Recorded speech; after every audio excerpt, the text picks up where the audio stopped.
You think you've got it rough when your heater breaks down for a day. Let me paint you a picture of what winter was really like back in medieval times. Imagine bone-chilling cold that seeps into your marrow with no modern insulation, no central heating, and death lurking around every corner. The winter months in medieval Europe weren't just uncomfortable, they were a savage battle for survival that claimed countless lives each year.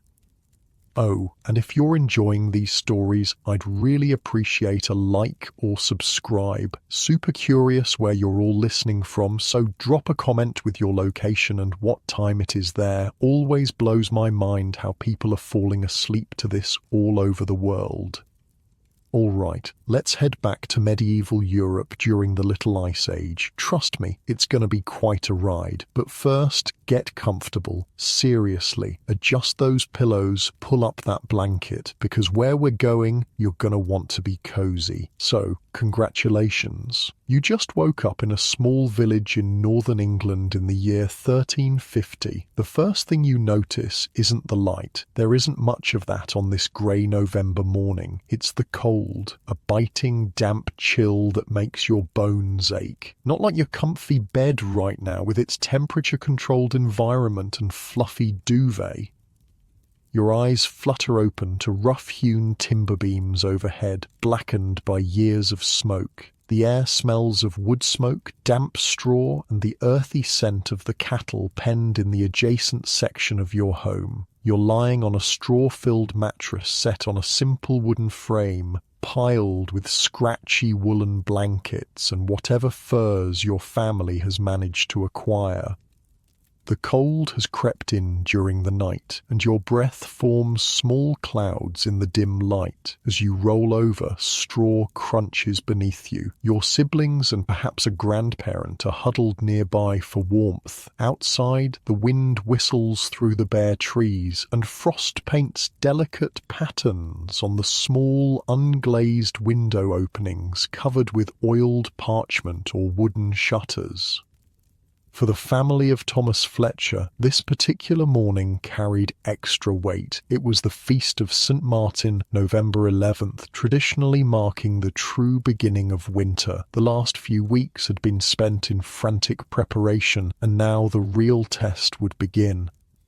Thomas sat up on the edge of the bed platform and winced as his feet touched the packed earth floor. At 43, he was considered an old man by medieval standards, and the cold made his joints protest. His wife Emma stirred beside him, but stayed beneath the warm blankets with their youngest daughter. Their son William, 14 and already considered a man, was stoking the remnants of last night's fire in the central hearth. "Looks to be frost again," Thomas said, peering through a crack in the wooden shutters. "Heavy one, too." "The pond was starting to freeze yesterday," William replied, carefully arranging kindling over the glowing embers. "Peter the miller says we're in for a hard winter." Thomas nodded grimly. The last few winters had been brutal. Ever since he was a boy, the winters seemed to be getting longer and colder. What he didn't know was that he was living through what modern historians would later call the Little Ice Age, a period of cooling that gripped Europe from the 14th to the 19th century. For ordinary people like Thomas, this meant shorter growing seasons, unpredictable harvests, and winters that tested the limits of human endurance. The global cooling of about 2 degrees Celsius might not sound like much to our modern ears, but for medieval farmers, it was the difference between life and death. A successful fire was the first victory of each day. Emma joined her husband and son, wrapping a shawl tightly around her shoulders. She added a small log to the now crackling flames, careful not to use too much precious firewood too early in the season. "Margaret!" she called to their eldest daughter, who was still burrowed under the blankets. "Come help with breakfast." The day would be busy. Though the main harvest was complete, St. Martin's Day marked the traditional slaughtering time. Animals that couldn't be fed through the winter would provide meat for the coming months. Nothing would be wasted. Outside, the village was coming alive despite the cold. Smoke rose from the central hearths of each humble home. Most were similar to Thomas's, single-room dwellings with walls of wattle and daub. This construction technique, using woven sticks coated with a mixture of clay, straw, and dung, provided better insulation than you might expect. The thick walls and thatched roofs helped keep warmth in, though the lack of proper chimneys meant the houses were often smoky. The weeks leading up to winter were perhaps the busiest of the year for medieval villagers. Unlike us, who can make a quick trip to the grocery store when supplies run low, medieval people had one shot at preparing for the cold months ahead. Fail in those preparations, and you might not see spring. "William, make sure the woodpile is covered properly," Thomas instructed as they finished their simple breakfast of dark bread and ale. "The wood must stay dry." Firewood was life itself in winter. Each family needed several cords of wood to survive the cold season, and gathering it was a year-round task. Throughout spring, summer, and fall, villagers collected fallen branches and deadwood from the nearby forest. The lord of the manor allowed this by right of Estover, but cutting living trees was forbidden and could bring severe punishment. Some families hadn't gathered enough wood. They would face the grim choice between freezing and breaking the law by cutting green wood, which didn't even burn well. Thomas had seen winters where desperate people burned parts of their own homes for warmth. "Father," William called from outside, "John Cooper wants to know if you'll help with the pig slaughtering today." Thomas nodded. Martinmas, as the feast of St. Martin was known, traditionally marked the time when animals were slaughtered before winter. There simply wasn't enough fodder to keep all the livestock alive through the cold months. Only breeding stock and working animals would be spared.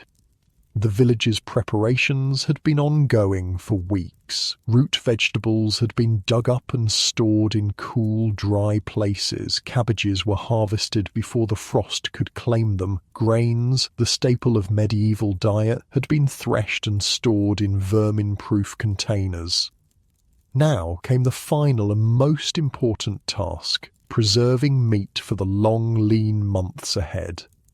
While Thomas headed to help with the slaughtering, Emma and her daughters faced equally important work. In their small garden plot, they gathered the last hardy herbs, rosemary, thyme, and sage, that would both flavour and help preserve winter foods. The apples had already been picked and stored, with the best specimens carefully wrapped in straw and placed in the coolest corner of the house. Medieval food preservation was an art form born of necessity. Without refrigeration, keeping food edible through winter required multiple strategies. Salt was the most valuable preservative, but it was expensive. The Fletcher family had traded a wool cloak Emma had woven for a precious small sack of salt earlier in the year, saving it specifically for preserving winter meat. "We'll salt half the meat," Emma told Margaret as they worked. "The rest we'll smoke. Make sure the herbs are completely dry before we store them."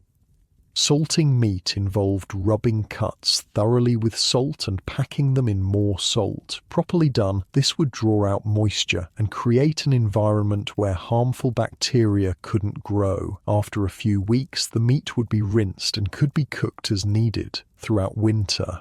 Smoking was another effective method, hanging meat in the rafters where the constant smoke from the hearth would slowly cure it. By midday, the village was alive with activity. The smells of blood and smoke hung in the air as families processed animals for winter storage. Nothing would be wasted. Blood became puddings, intestines became sausage casings, fat was rendered for cooking and lighting. Bones would flavour soups and stews.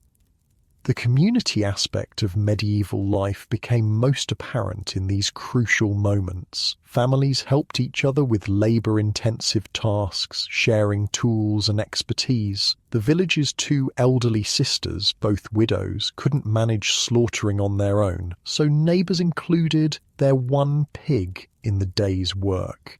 In return, the sisters would spin wool through the winter months for those who helped them. As the short November day began to wane, Thomas returned home with their family's share of fresh meat. His clothes were blood-spattered, his hands raw from the cold work, but there was satisfaction in his face. The slaughtering had gone well. "We'll have enough," he told Emma quietly, so the children wouldn't hear the note of relief in his voice. Some years, the question of having enough food to last the winter hung like a shadow over every family. This year, the harvest had been adequate, if not abundant. That evening, as darkness fell by mid-afternoon, the family gathered around the central hearth. They enjoyed a rare feast of fresh meat, the parts that couldn't be preserved and had to be eaten immediately. The fire cast dancing shadows on the walls as William carefully split small pieces of kindling for the morning fire. "Tell us about the worst winter, Father," their youngest daughter Agnes asked, her eyes wide in the firelight. Thomas exchanged a glance with Emma. They both remembered the winter of 1315, when they were children. The rains had come early and stayed late, ruining crops across Europe. What followed was famine on a scale that decimated villages. Some said a quarter of the population died before spring brought relief. "Better to tell of the winter your grandmother faced as a girl," Emma interjected, not wanting to frighten the children with tales of the Great Famine, when the Thames froze so solid they held a fair on the ice. Thomas nodded gratefully and began to describe the winter of 1309. When for weeks the mighty river turned to solid ice. Merchants set up stalls on the frozen surface, roasted meats over fires built right on the ice, and people even rode horses from one bank to the other.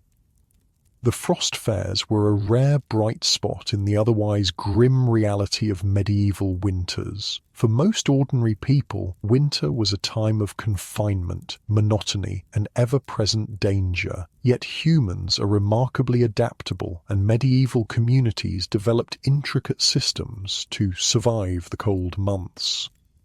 As the family listened to Thomas's stories, the wind picked up outside. Through the cracks in the door, they could see snowflakes beginning to swirl in the darkness. The first real snow of the season had arrived. "Time to bank the fire for the night," Thomas said, carefully arranging the logs to keep embers alive until morning. Starting a fire from scratch was difficult and time-consuming. Maintaining one was much easier.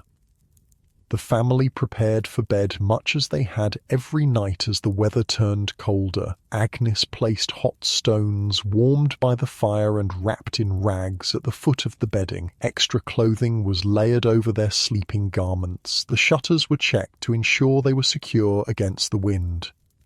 Thomas was the last to bed, taking a final look around their small home. The meat hung from the rafters, the carefully stored vegetables were safe in their cool, dry corner, and the woodpile was stacked nearly to the ceiling on one side of the room. They were as ready as they could be.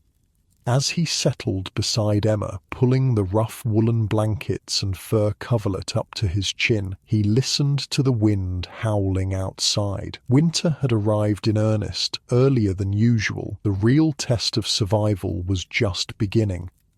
Outside, the snow fell faster, blanketing the village in white. Medieval winters were a time of extremes, of biting cold and cozy hearths, of community cooperation and isolated hardship, of potential starvation and careful preparation. For Thomas Fletcher and his family, the next few months would test every skill, every resource, and every bit of resilience they possessed. The night deepened, and the fire burned low. In homes across the village, families huddled together for warmth, their breath visible in the cold air despite the fires. As they drifted into sleep, no one knew exactly what challenges this winter would bring. but they had prepared as best they could, guided by generations of wisdom passed down through the hard-learned lessons of survival. In the darkness of a medieval winter night, that would have to be enough. The snow continued to fall through the night, piling against the sides of the Fletcher home. By morning, the world outside had transformed into a landscape of white and grey. Thomas woke before dawn, as he always did, and immediately felt the sharp bite of cold against his face. The fire had burned down to faint embers during the night. Moving quietly to avoid waking the others, he slipped from beneath the covers and padded across the packed earth floor. The chill seeped through his woolen socks, a reminder of the season's dangers. Carefully, he knelt by the hearth and began the daily ritual of reviving the fire. This was perhaps the most crucial skill of winter survival, maintaining fire. Thomas added a handful of dry straw to the embers and gently blew on them. The straw caught, and he gradually added small twigs, then larger pieces of kindling. Within minutes, a small flame danced in the hearth. Only then did he add a proper log, positioning it carefully to maximize the heat it would provide. The Fletcher home, like most peasant dwellings of medieval England, was built with winter in mind. Though simple by our standards, these structures incorporated generations of wisdom about surviving the cold. The single-room cottage measured roughly 20 feet by 15 feet. Small enough to be heated by a single fire, but large enough to house the family and some of their animals during the coldest months. Emma stirred as the fire's light grew stronger. "Is it snowing still?" she asked, her voice hushed to avoid waking the children. Thomas nodded, peering through a crack in the shutters. "Nearly up to my knees, I'd say. Wind's driving it against the south wall."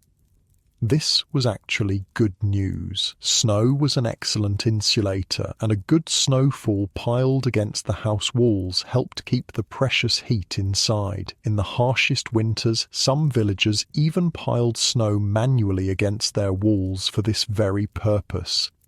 The walls themselves were constructed of wattle and daub, a framework of woven sticks, wattle, covered with a mixture of clay, straw, and sometimes animal dung, daub. This created a surprisingly effective insulation. The straw trapped air pockets, while the clay provided thermal mass that absorbed heat during the day and released it slowly at night.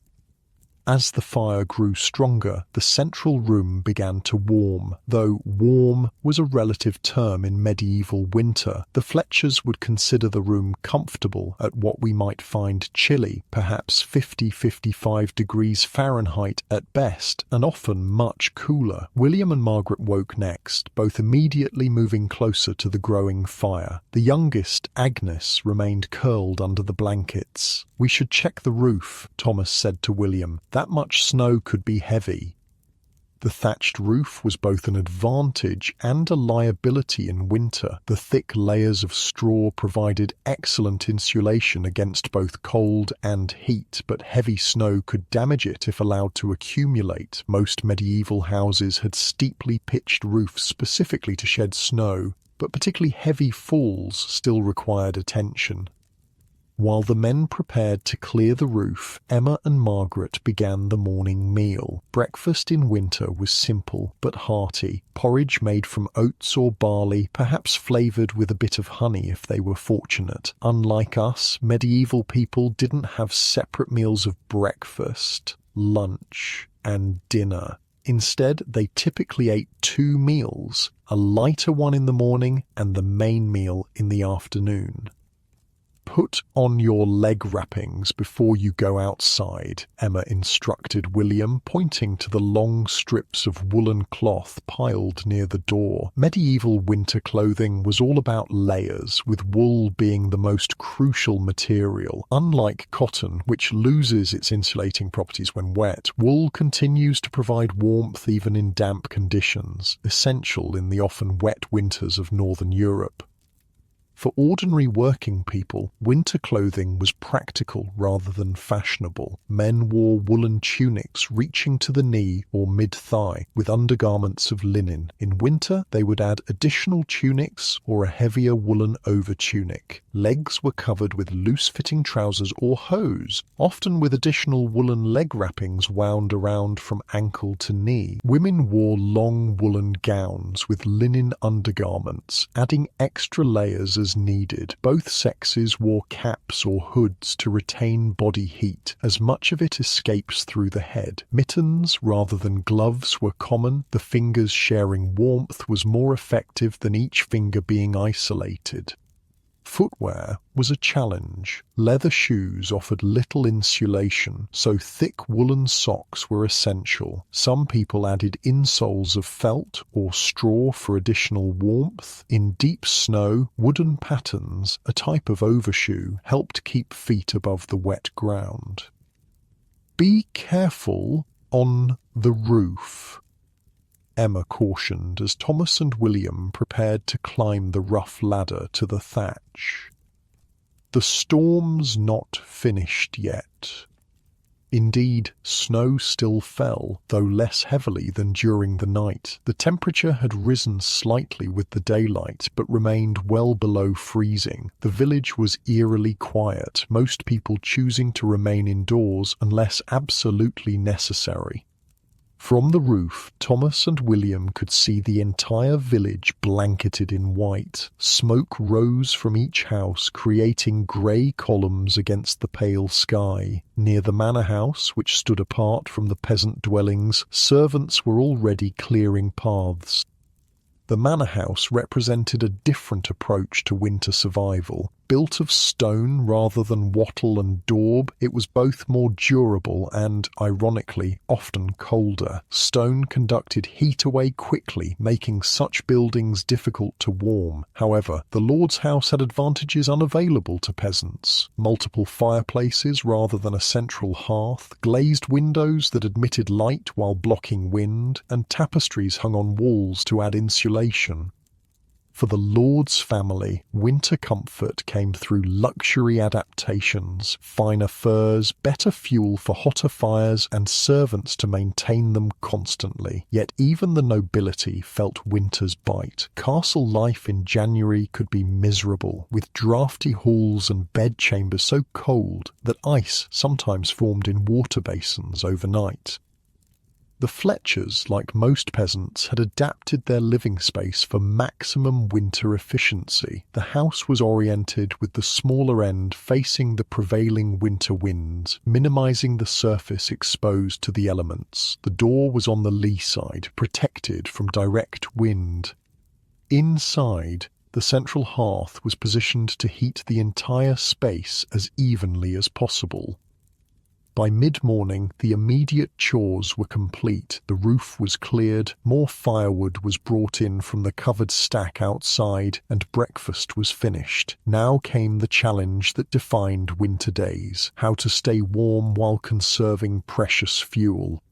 "Agnes, bring your spinning to the fire," Emma instructed her youngest. "Margaret, we'll work on the weaving." Winter was the season of indoor work, particularly textiles. While men might brave the cold for essential tasks like caring for livestock or repairing tools, women and children often spent the short days spinning, weaving, and sewing. These tasks could be done in the dim light of winter and close to the hearth.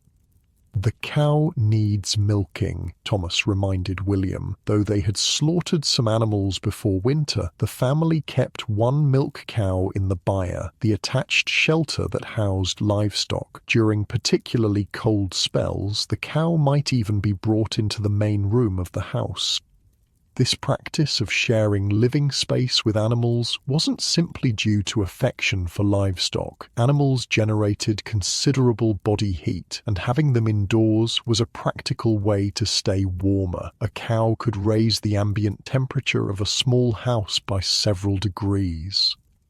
The chickens, in their corner coop, added their modest heat as well. "The snow's good for something at least," William observed as he returned with a small pail of milk. The byre feels warmer with the drifts against it. Thomas nodded. Check for any gaps where the wind gets in. Pack them with straw if you find any. Drafts were the enemy of winter warmth. Medieval homes lacked window glass, instead using shutters, oiled parchment, or thin animal skins to cover openings. These were imperfect barriers, and cold air inevitably found its way inside. Vigilance in ceiling gaps was a constant winter chore.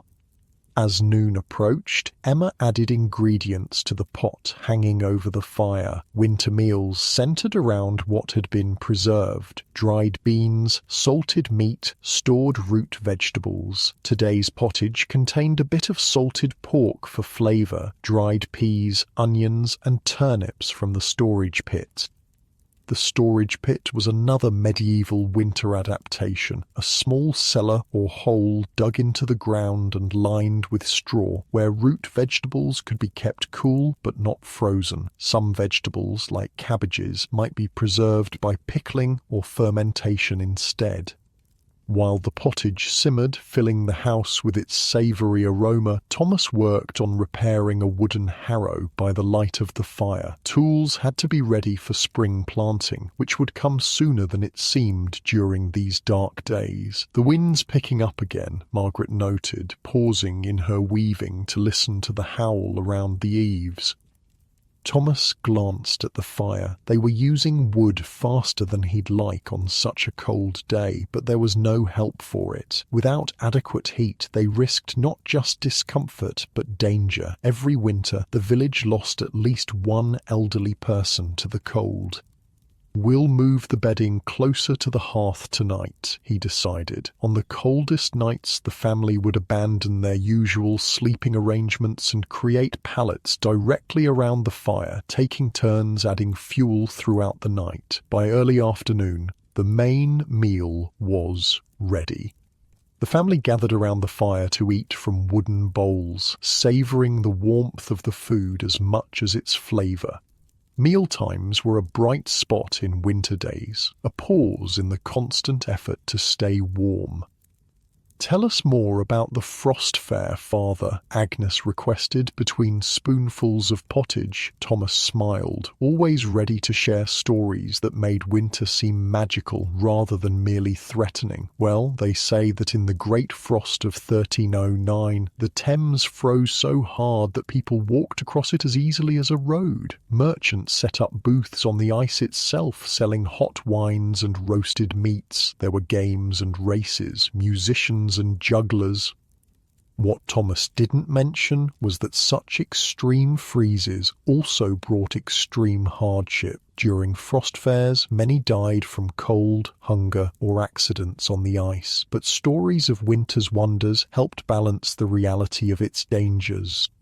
After the meal, the family returned to their tasks, staying close to the fire as daylight began to fade. All too early in December, winter days were brutally short, with darkness falling by mid-afternoon. This limited productive time and extended the dangerous cold of night. "We should check on Widow Thatcher," Emma said as she put aside her weaving. "She was coughing badly at the slaughtering yesterday." Community was crucial to winter survival. Neighbours checked on one another, particularly the elderly or those living alone. A simple cold could become deadly during winter, and someone unable to maintain their fire might freeze without intervention. While Emma wrapped herself in an extra layer to visit the neighbouring cottage, Thomas prepared the house for evening. He moved the livestock feed closer to the door to minimise trips outside. He checked their water barrel, now containing melted snow rather than well water, as the path to the village well was treacherous with ice. The house had no candles to spare. These expensive items were saved for emergencies or special occasions. Instead, a simple rushlight provided illumination after dark. This primitive lamp was made by soaking a reed in animal fat and then lighting it. It gave poor light by modern standards, but was sufficient for the limited activities of winter evenings. As darkness fell fully, Emma returned from her neighbourly visit. "She's better today," she reported. "Her grandson has come to stay with her until the snow melts." The family gathered close to the fire for the evening hours. This was a time for talking, for sharing knowledge, for strengthening bonds that helped them survive. Thomas taught William how to carve a new handle for a tool, their heads bent together over the work. Emma showed the girls a new stitch for darning worn socks. The fire crackled, casting dancing shadows on the walls. Outside, the wind continued to blow, driving new snow against the house. But inside, the Fletcher family had created a pocket of warmth and life amid winter's harshness. This was the rhythm of medieval winter, a constant balance between conservation and necessity, between the danger of the elements and the warmth of human ingenuity and community. Their house, humble as it was, represented centuries of adaptation to the season's challenges. As they prepared for bed, banking the fire carefully to preserve embers for morning, Thomas glanced around the single room that was their entire world during winter. It wasn't much by any standard, yet it stood between them and the killing cold outside. Their ancestors had learned through bitter trial and error how to create these shelters, how to insulate them, how to maximize the precious heat of fire. The snow continued to fall through the darkness, piling deeper against the walls. Within their simple home, the Fletcher family slept, warmed by fire, by wool, by shared body heat, and by the accumulated wisdom of generations who had faced and survived the medieval winter before them. The next morning dawned clear and brutally cold. The snow had stopped during the night, leaving behind a crystalline landscape that sparkled in the weak winter sun. Thomas woke to find frost patterns on the inside of the shutters, a sign of just how cold it had become. As he revived the fire, coaxing warmth from the overnight embers, his mind turned to their food stores. The heavy snow meant hunting would be difficult, and they'd be relying entirely on what they'd preserved. He mentally calculated how long their supplies might last, if the winter proved especially harsh. Food was the foundation of winter survival. In the feast or famine cycle of medieval life, winter represented the greatest challenge to staying nourished. The strategies developed to preserve and extend food supplies were ingenious, born of necessity and refined over generations. "We should inventory what we have," Thomas suggested to Emma as she joined him by the fire. "The snow's deeper than I expected this early in the season." She nodded, understanding his concern. "I'll check the storage pit after breakfast." The family's winter food was distributed across several storage locations, each suited to preserving different types of provisions. The most important was the storage pit, a small cellar-like space dug into the ground either inside the house or just outside it. Lined with straw for insulation, the pit maintained a temperature just above freezing, ideal for preserving root vegetables. After a simple breakfast of barley porridge, Emma bundled up and went to check the outdoor storage pit. Located just behind their cottage, it was covered with a wooden lid now buried under snow. She brushed away the snow and lifted the lid, revealing the dark space below. Inside, carefully arranged, were their precious root vegetables, turnips, parsnips, carrots and beets layered with straw to prevent freezing and rotting. Also stored here were cabbages, their outer leaves intentionally left on as protection against the cold. Emma inspected them carefully, removing any that showed signs of spoilage. "The turnips and parsnips look good," she reported when she returned. "We have enough to last until February, I think. The carrots are fewer than last year." Thomas nodded. Root vegetables formed the backbone of winter nutrition for medieval people, rich in carbohydrates and able to be stored for months without special treatment. They were the safest bet for winter sustenance. "What about the grain?" he asked. "2 sacks of barley, 1 of rye, and half a sack of wheat," Emma replied, "plus the dried peas and beans." Grains were the most precious winter food. Stored in large sacks or barrels, they had to be kept dry and protected from vermin. The Fletcher family, like most peasants, had a grain chest, a sturdy wooden box raised off the ground on legs to deter mice and rats.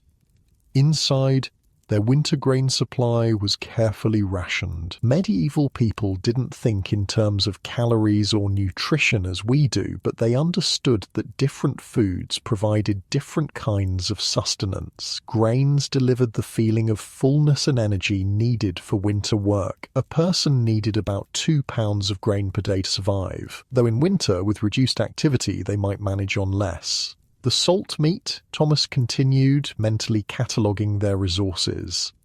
4 hams smoking in the rafters, the salted beef in the barrel, and sausages drying, Emma said, plus the smoked fish we traded for. Meat was a luxury, but crucial in winter when fresh vegetables were unavailable. The preservation of meat had begun immediately after slaughter at Martinmas. Some cuts were heavily salted and packed in barrels, while others were smoked or dried. Properly preserved meat could last months or even years.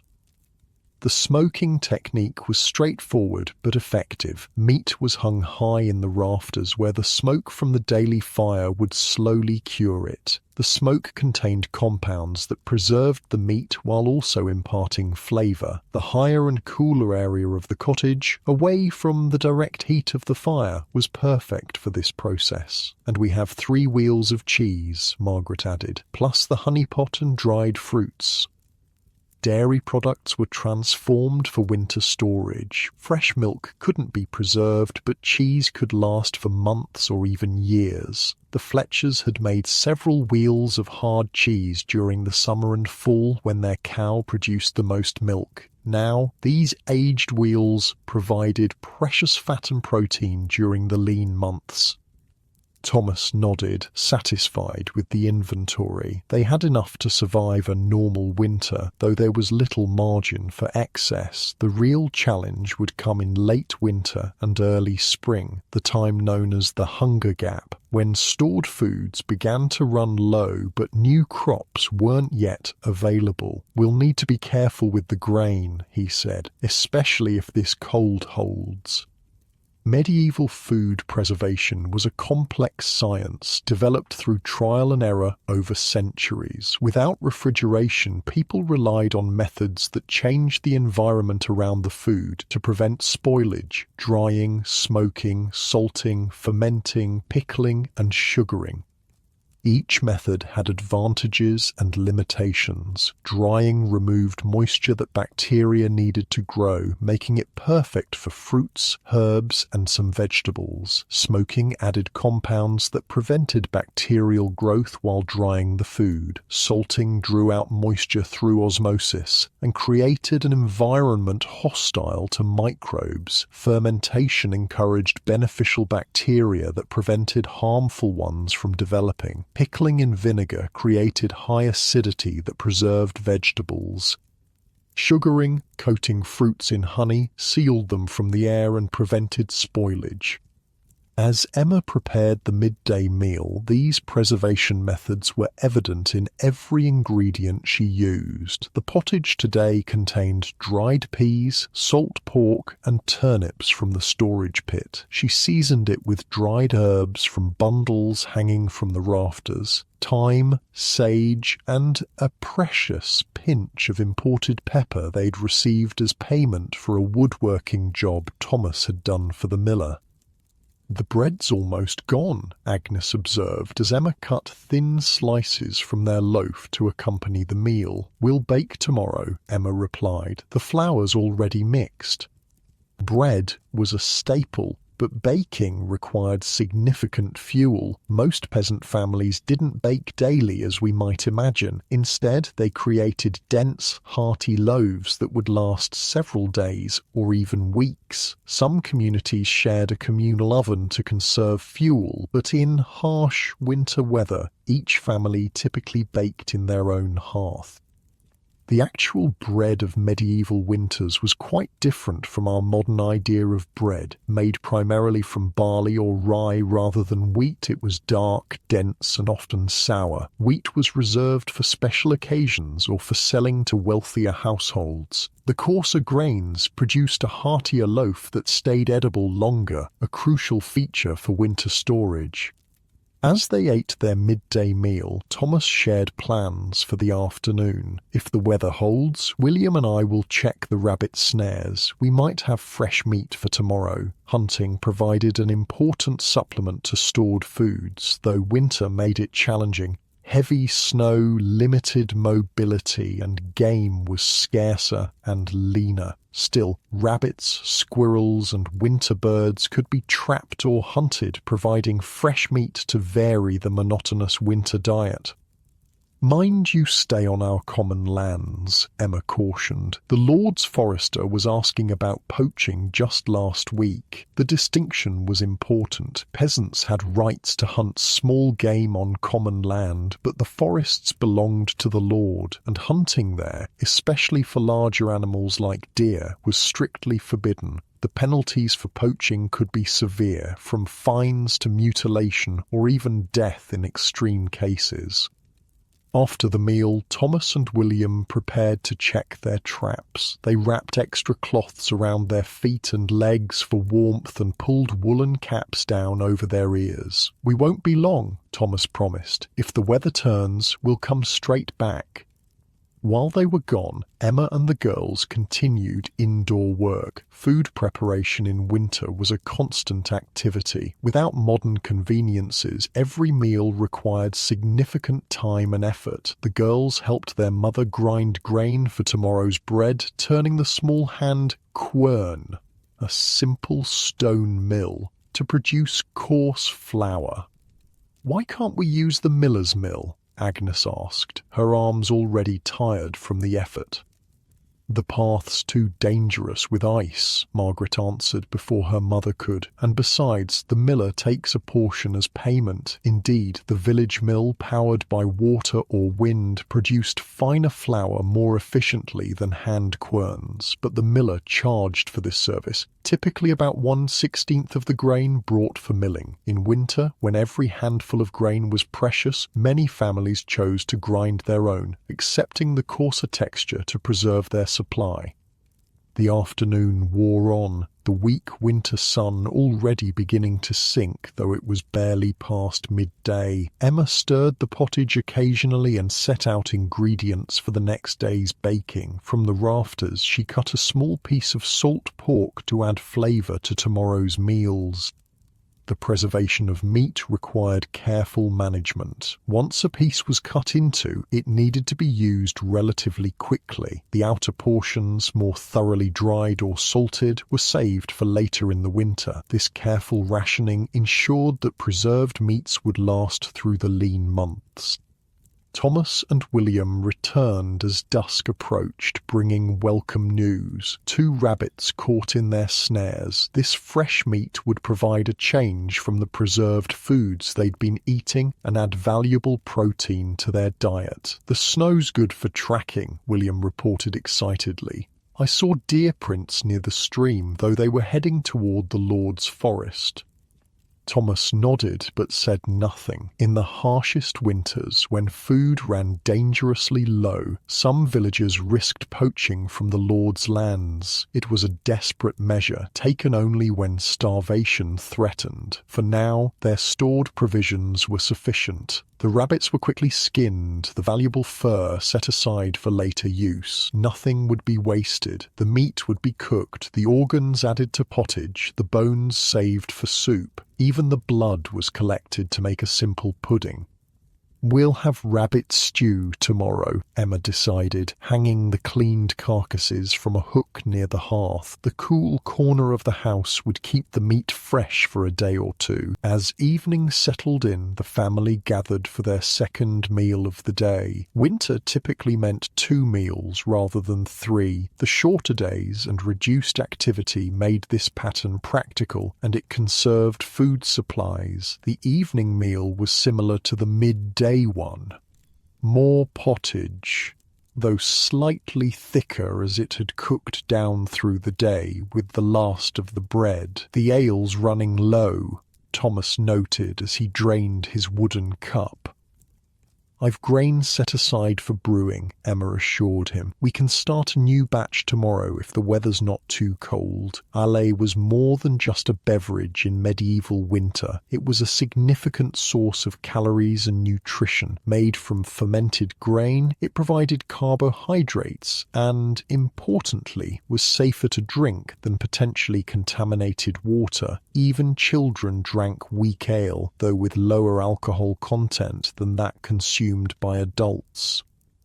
The brewing process was another task that fell primarily to women. They would malt the grain, allowing it to sprout slightly, then dry it, crush it, and mix it with hot water to extract the sugars. Wild yeasts or remnants from previous batches would ferment the liquid, producing ale within a few days. After the evening meal, Thomas brought out a small jar of preserved berries, blackberries they'd gathered in late summer and preserved in honey. This rare sweet treat was rationed carefully, saved for occasions when spirits needed lifting or energy needed boosting. Just a spoonful each, Emma said, serving the precious berries. We need to make them last. The honey-preserved fruit was not just a treat, but a practical source of quick energy. The natural sugars provided an immediate boost, particularly valuable during the cold months when the body burned more calories simply staying warm. Honey itself was a valuable preservative and medicine used to treat coughs and minor wounds. As they enjoyed this small luxury, Thomas discussed plans for the coming days. If the cold holds, we should slaughter one of the chickens, he suggested. The old hen's not laying anymore, and she's eating grain we could use. Winter required such calculations, weighing the value of keeping animals alive against the resources they consumed. A chicken that wasn't producing eggs became a liability, consuming precious grain without providing return. Better to harvest the meat and save the feed for more productive animals. We can make soup from the whole bird, Emma agreed, with barley and the last of the onions. Soups and potages were the most efficient winter meals, extracting maximum nutrition from minimal ingredients. A single chicken could flavour several days' worth of pottage if used carefully. The carcass simmered repeatedly until every bit of flavour was extracted. As darkness deepened outside, the family prepared for bed. The day's food management, checking stores, preparing meals, planning usage had taken significant time and mental energy. In our modern world of abundance, it's difficult to imagine the constant calculations involved in medieval winter survival. Would the grain last until spring? Were the vegetables in the storage pit staying fresh or beginning to rot? Was the smoked meat curing properly? Should they use more salt now to preserve additional food, or save it for later in winter when fresh options disappeared entirely? These questions occupied much of the family's daily thoughts. The fire burned low as they settled in for the night. Outside, the temperature dropped further, stars glittering in the clear sky, a beautiful sight that promised dangerous cold. Inside, the Fletcher family slept, their bodies nourished by foods preserved through ancient methods, their survival dependent on the careful management of resources that had to last until spring brought renewal. Their relationship with food was intimate and urgent in a way modern people rarely experience. Each meal represented careful planning, each ingredient the result of preservation techniques refined over centuries of winter survival. In the quiet of the medieval night, as frost formed on the landscape outside, these stored foods were the difference between life and death. A week passed, each day following a similar pattern of survival. The Fletchers rose before dawn, rekindled the fire, tended to essential tasks, prepared and rationed food, and retired early as darkness claimed the short winter days. Outside, the snow remained deep, with frozen pathways beaten between houses by villagers' feet. On the 8th day after the first heavy snowfall, the church bell rang, calling the village to Sunday Mass. Despite the cold, attendance wasn't optional. Both religious obligation and community need drew people from their warm hearths to the stone church at the village centre. "Wear your best tunics," Emma instructed as the family prepared to leave, "and mind the ice on the path." Church was more than religious observance. It was the centre of medieval social life, especially in winter when fieldwork ceased. The stone building was perpetually cold, but the gathering of bodies provided warmth, and the shared experience offered comfort of a different kind. The Fletchers joined other families making their way through the snow. Everyone wore their finest clothes, though finest was relative, perhaps a tunic with minimal patches or a head covering with simple embroidery. Winter church attendance wasn't just about piety. It was a rare opportunity to see neighbours, exchange news, and maintain the community bonds essential for survival. Inside, the church was indeed cold, but candles flickered on the altar, and the familiar Latin words of the Mass created a sense of continuity and stability. Most villagers understood little of the Latin service, but they knew when to kneel, when to stand, and when to make the sign of the cross. Father Stephen, the village priest, looked gaunt as he conducted the service. Winter was difficult for him too. His small cottage beside the church had only a modest hearth, and as a single man he lacked the family support network that helped others survive the cold months. After Mass ended, villagers lingered, reluctant to return immediately to their isolated homes. This was the true purpose of Sunday gathering in winter, the chance to connect, to share information, to reaffirm community.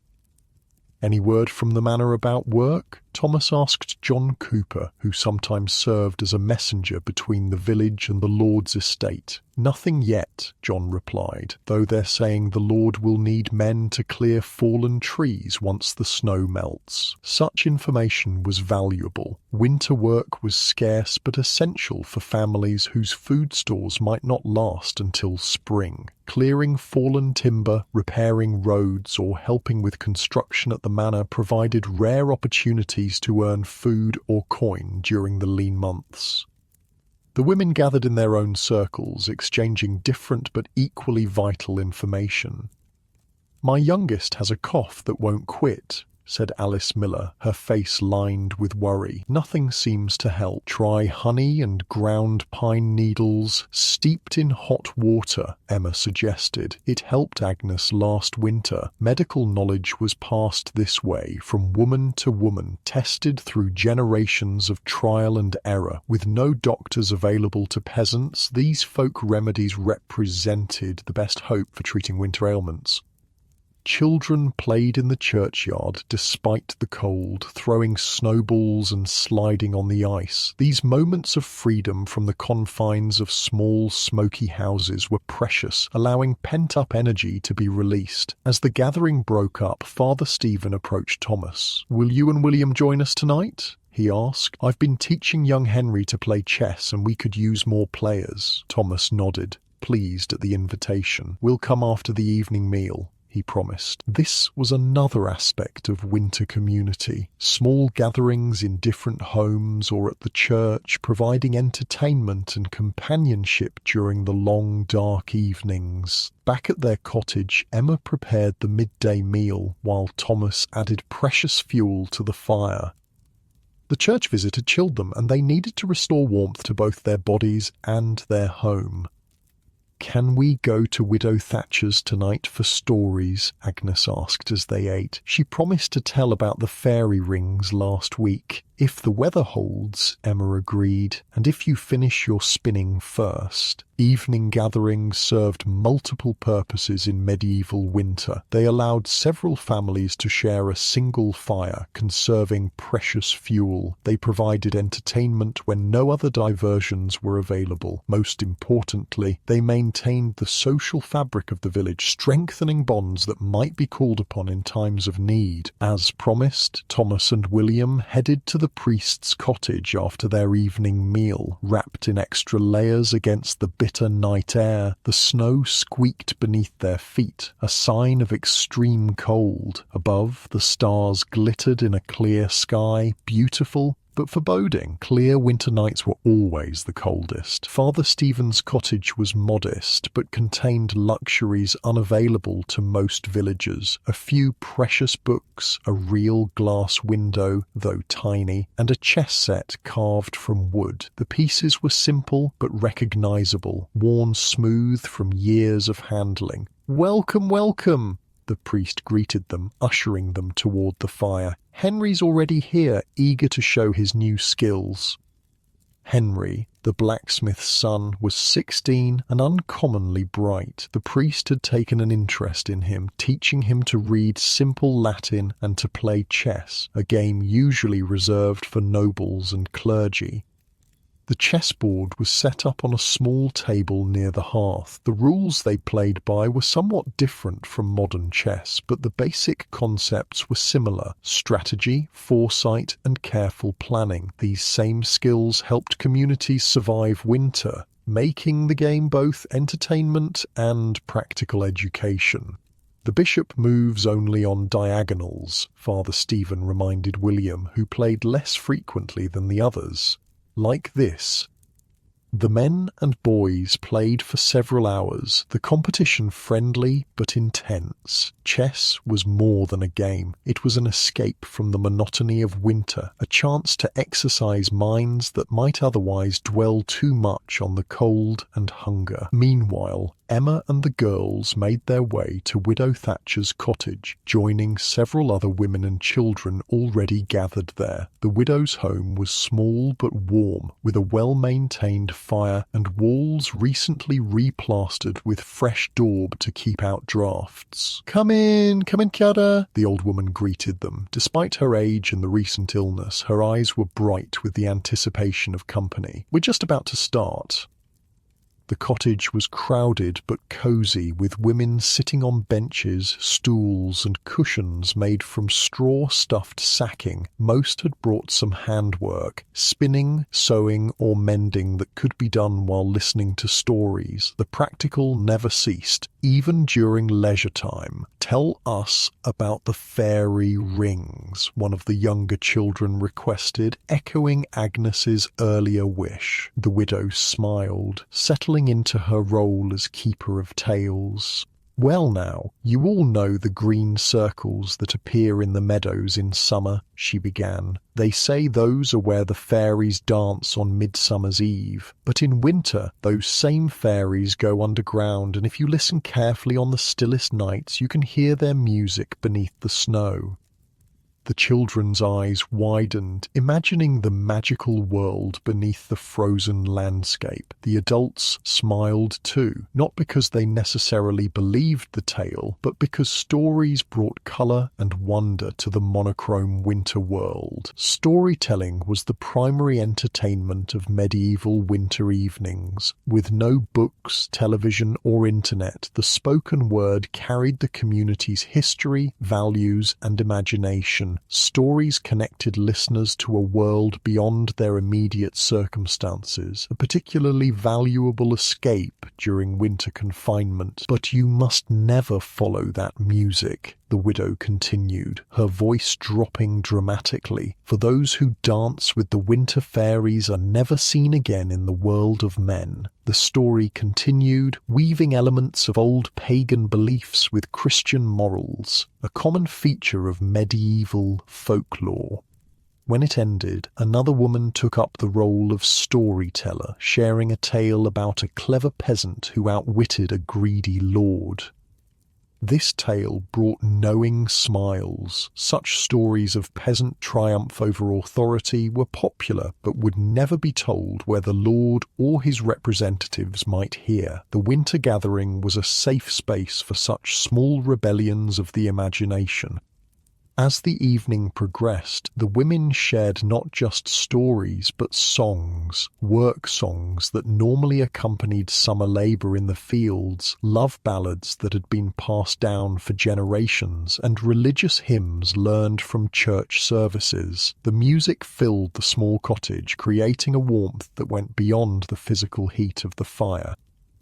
Medieval songs were typically unaccompanied, sung in unison rather than harmony. The melodies were simple but memorable, designed to be easily learned and passed on through oral tradition. Like stories, they preserved community knowledge and values while providing entertainment during the long, dark evenings.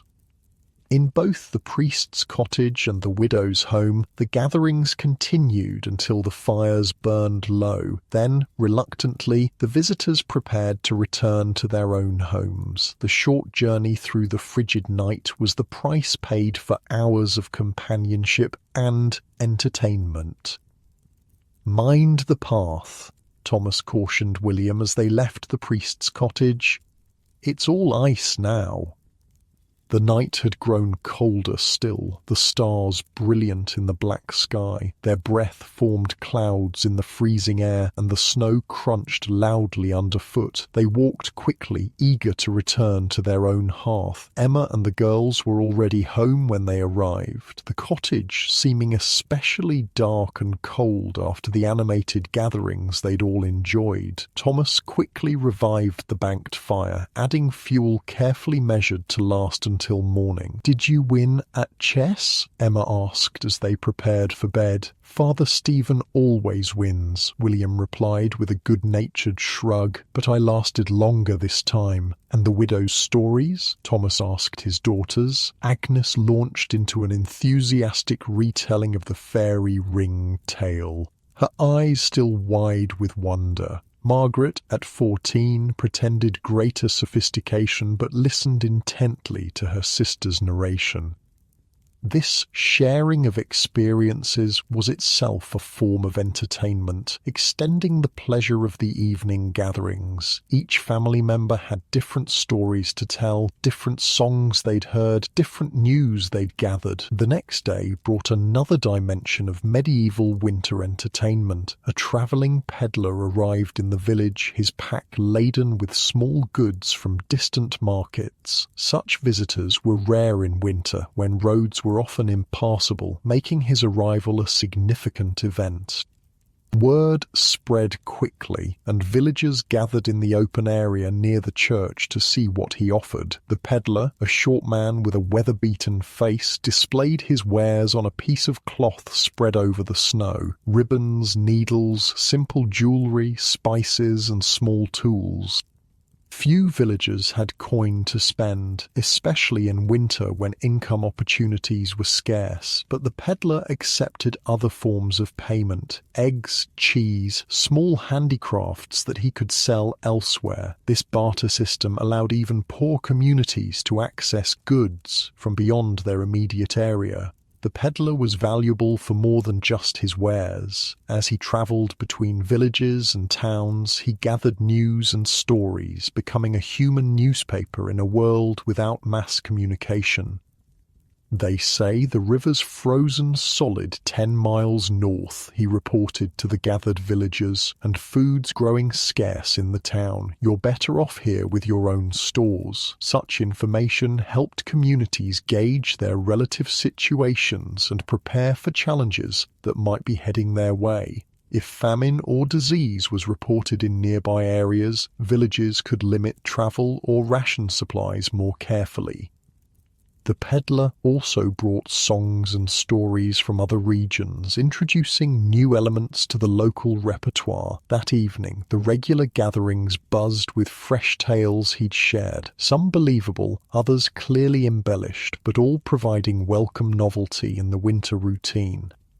2 days later, the village experienced another form of winter entertainment, one with deeper religious significance. January 6th marked Epiphany, the celebration of the Magi's visit to the infant Jesus. This important church feast provided a break in the winter monotony and a chance for structured communal celebration. The day began with a special mass, the church decorated with evergreen boughs, symbols of life persisting through winter. After the service, the village held a modest feast in the churchyard. Each family contributed what they could: a loaf of bread, a small piece of cheese, some preserved fruit or meat. By modern standards, it was a humble meal, but in the context of winter scarcity, the shared feast represented abundance and generosity. Children received special treats, perhaps a bite of honey cake or a small sweetmeat saved specifically for this occasion. The Epiphany celebration included the selection of a bean king, a tradition in which a bean was hidden in a special cake, and whoever found it in their portion became king for the day. This year, the honor fell to 12-year-old Peter, the miller's son, who received a paper crown and the right to make playful royal commands to the other villagers. Such reversals of normal social order were common in medieval festivals, providing an outlet for tensions that built up in hierarchical societies. For one day, a child could playfully command adults, creating laughter and lightening the winter mood. The celebration included simple games, sack races on the packed snow, contests to see who could slide furthest on the ice, and blindfolded games where players tried to hit a suspended pot with a stick. The prizes were nominal, perhaps an extra portion of the feast or a small handicraft, but the real reward was the break from routine and the shared experience of play. As darkness fell, the celebration moved indoors to the larger homes in the village, where people continued to socialize until late in the evening. Candles were lit, a rare extravagance saved for special occasions, and music filled the winter nights. For the Fletcher family, like all medieval households, these community entertainments provided essential balance to the hardships of winter. The shared stories, games, music, and celebrations created resilience, helping people endure cold, scarcity, and darkness by reminding them they were not alone in their struggles. As they walked home from the Epiphany feast, stars once again brilliant overhead, Thomas put his arm around Emma's shoulders. "A good day," he said simply.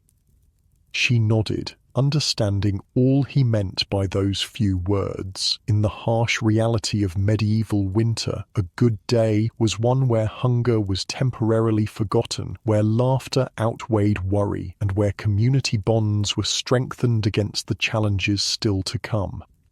The winter was far from over. The hardest months, February and March, still lay ahead, when food stores would run lowest and patience would wear thinnest. But the social fabric of the village, reinforced through shared entertainment and celebration, would help carry them through to spring. January gave way to February, bringing the deepest challenges of the medieval winter. In modern times, we think of February as the tail end of the cold season, but for Thomas Fletcher and his family, it marked the beginning of what many called the starving time, when food stores dwindled but spring's bounty remained a distant promise.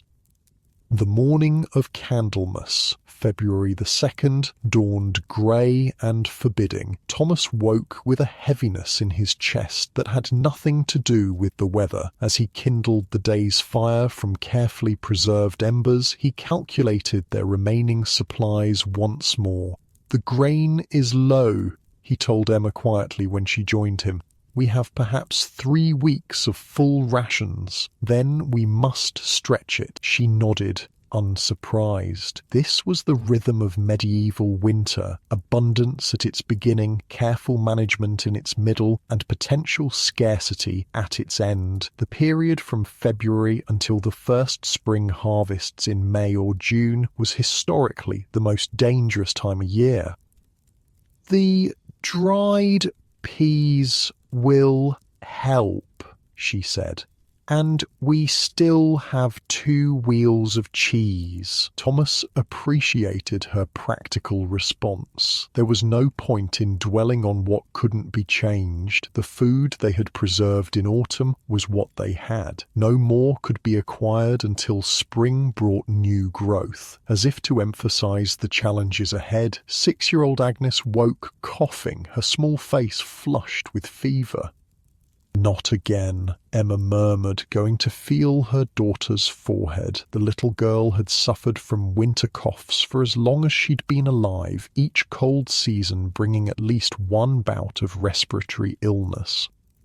Medieval people didn't understand germs or viruses, but they recognized patterns. Winter confinement, multiple people living in close quarters, breathing smoky air with limited ventilation, inevitably led to illness. Children and the elderly were most vulnerable, and every winter claimed lives from pneumonia, influenza, and other respiratory diseases. Emma immediately began treatment based on generations of folk medicine. She steeped pine needles in hot water to create a tea rich in vitamin C, though she wouldn't have understood the chemistry. She mixed honey with herbs to soothe Agnes's throat and suppress her cough.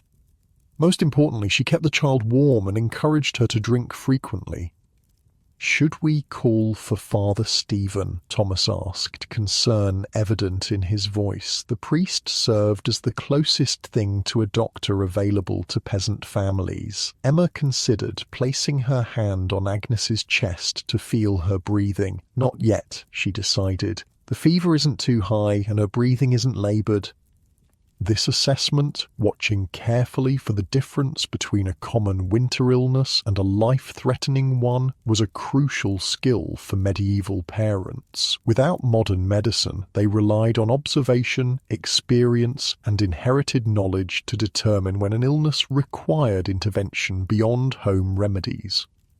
The family adjusted their routine to accommodate Agnes's care. Margaret took over more of the household tasks, while William assumed additional responsibilities outside. Thomas checked their store of dried herbs, making sure they had enough of the plants traditionally used to treat winter coughs. Medieval medicine combined practical remedies that often had real medicinal properties with religious and superstitious elements. Emma might brew a tea using herbs with genuine medicinal effects while also placing a blessed candle near Agnes's bed. Thomas might apply a poultice of effective medicinal plants while saying prayers for healing. In their world, the physical and spiritual aspects of healing were inseparable. By the next day, Agnes's fever had broken, though her cough persisted. Emma continued treatments, adding a cough syrup made from honey, herbs, and a small amount of their precious store of ale. The alcohol helped extract beneficial compounds from the herbs, while also having mild sedative properties that helped the child rest. While Agnes recovered, the rest of the family faced the ongoing challenges of late winter. The woodpile had diminished significantly, requiring Thomas and William to venture into the forest for more fuel. This task was more difficult than it had been in autumn. Snow made travel arduous, and the most accessible deadwood had already been collected. "We'll try near the old oak," Thomas decided, as they set out with hand sleds to haul whatever wood they found. There were some fallen branches there that were too green earlier in the season. They might be dry enough now. Firewood quality declined as winter progressed. The best, driest wood was used first, leaving greener or partially rotted pieces for late winter. These burned less efficiently and produced more smoke, adding to the discomfort of indoor confinement. Food supplies followed a similar pattern of declining quality. The best preserved meats and vegetables were often consumed earlier in the season, with less appetizing options saved for the lean months. The family's meals grew simpler and more monotonous. Porridge made thinner to stretch the grain, soups with fewer chunks of meat, bread that contained increasing proportions of ground peas or beans mixed with the diminishing flour. "We should check the beehives," Emma suggested one afternoon in mid-February. "If any colonies survived, they might have honey we could use."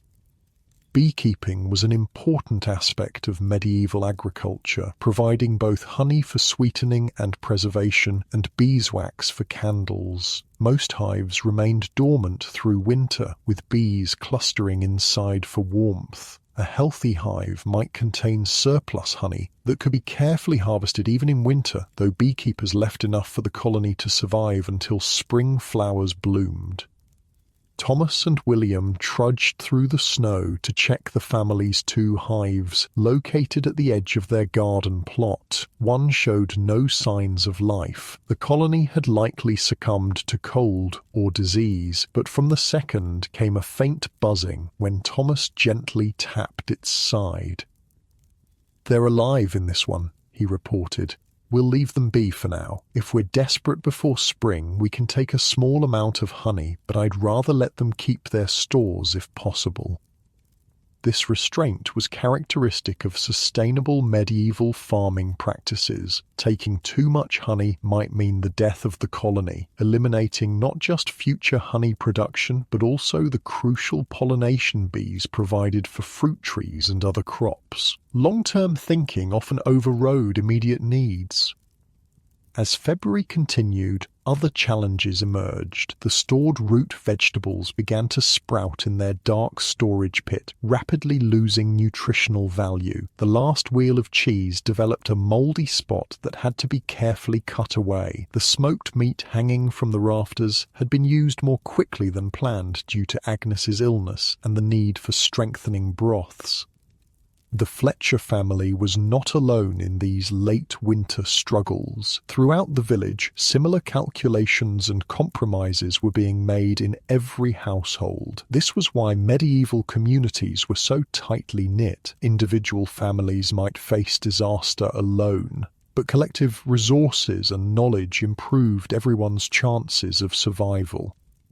Evidence of this community approach came one evening when there was a knock at the Fletcher's door. Outside stood John Cooper holding a small package wrapped in cloth. "My wife sent this for Agnes," he said, handing the bundle to Thomas. "It's dried elderberries and the last of our honey. She says to make a syrup for the cough."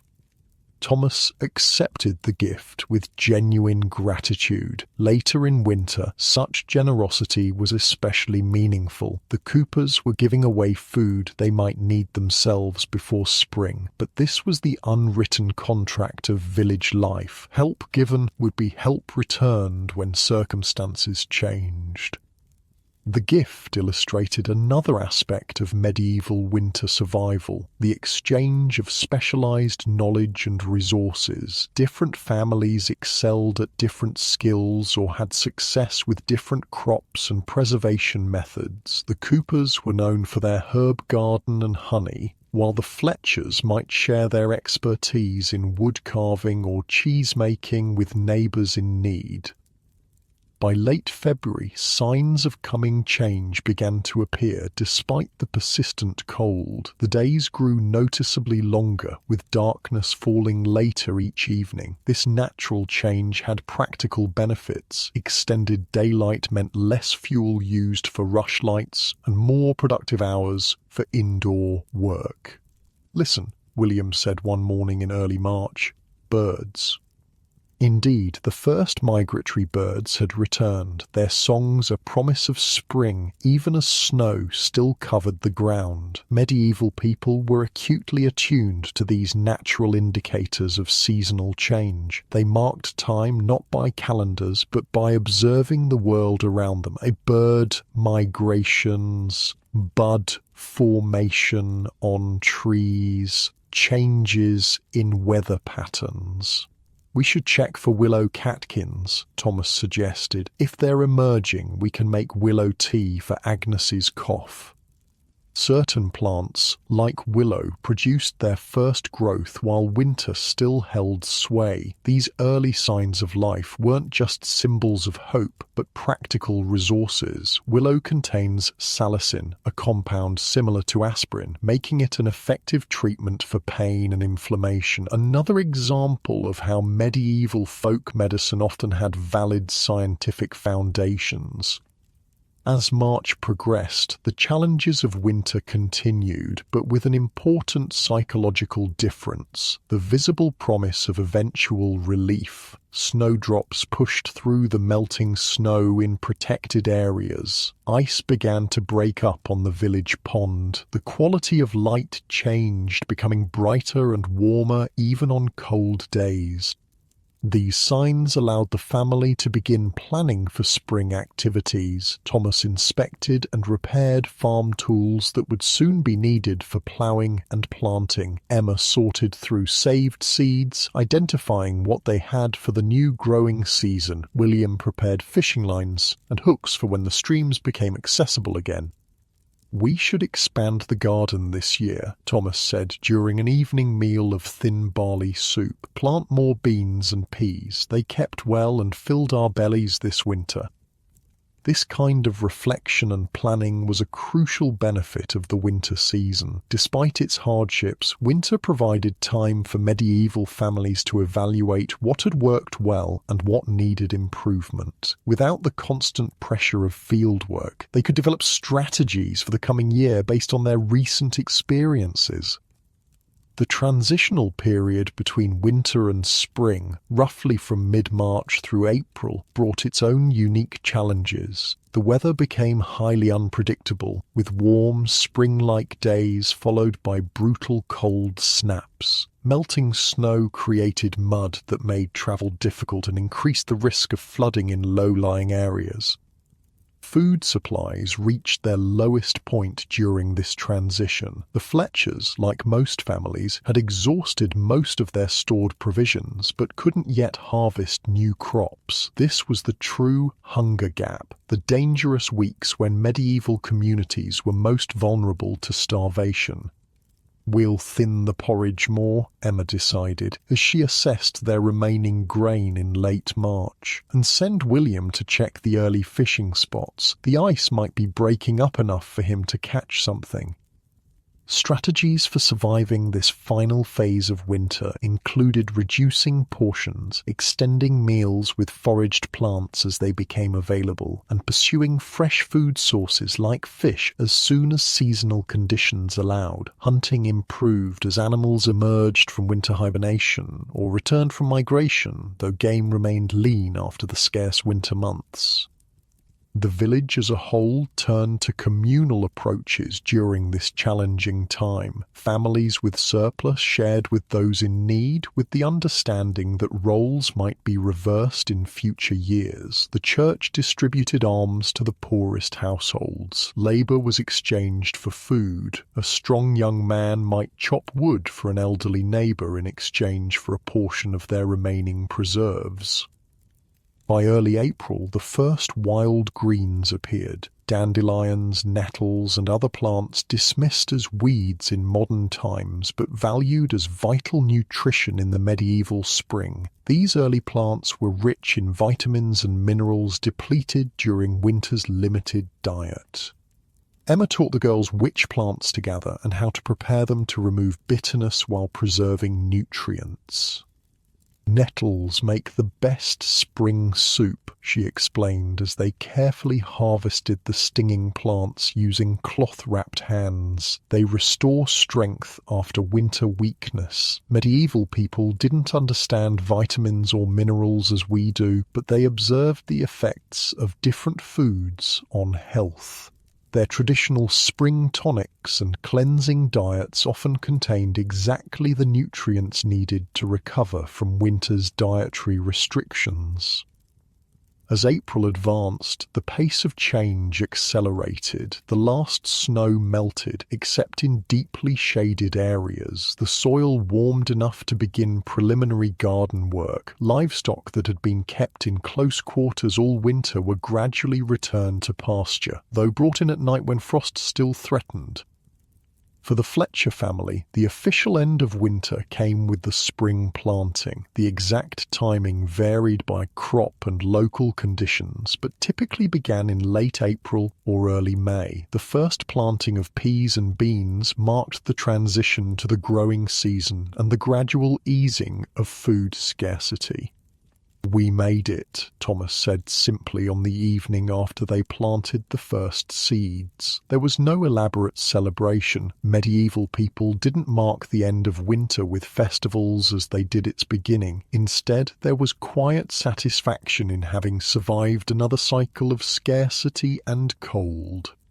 The lessons of winter survival were deeply embedded in medieval culture. Children absorbed knowledge through observation and participation, how to preserve food, conserve fuel, identify illness, and maintain community bonds during hardship. This practical education was as important as any formal schooling, preparing each generation for the cyclical challenges they would face.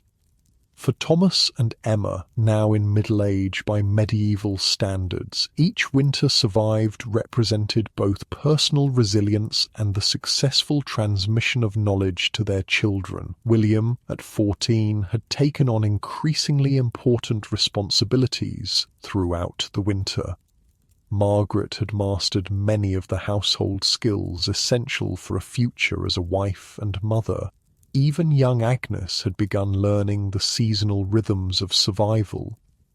As April turned to May, winter became a memory rather than an immediate reality. The Fletcher home, so central to survival during the cold months, was now used primarily for sleeping and eating, with most activities taking place outdoors. Windows were unshuttered to admit fresh air and light. The central hearth was used mainly for cooking rather than constant heating.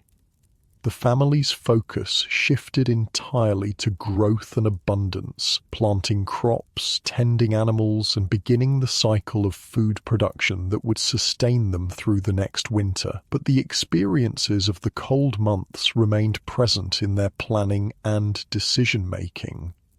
Each farming choice was made with winter in mind: which crops stored best, which animals could be maintained through scarcity, how much fuel would be needed when cold returned. This constant awareness of winter, even in summer's abundance, was perhaps the most profound difference between medieval life and our modern experience. Today, we move between seasons with relatively little preparation, our basic needs met regardless of weather. For Thomas Fletcher and his family, the shadow of winter was always present, influencing every aspect of their lives throughout the year. As we lie in our temperature-controlled homes with groceries available year-round and medical care just a phone call away, it's worth reflecting on the ingenuity, resilience, and community cooperation that allowed our ancestors to survive the brutal reality of medieval winters. Their lives were harder than we can truly imagine, yet they found ways not just to endure, but to create meaning, preserve knowledge, and even find joy amid the greatest challenges. The medieval winter required physical strength, practical knowledge, careful planning, and social cooperation, qualities that remain valuable even in our technological age. As we drift towards sleep in our comfortable beds, perhaps we can appreciate anew the warmth, safety, and abundance that would seem miraculous to Thomas Fletcher and his family. And with that, close your eyes and drift off to sleep.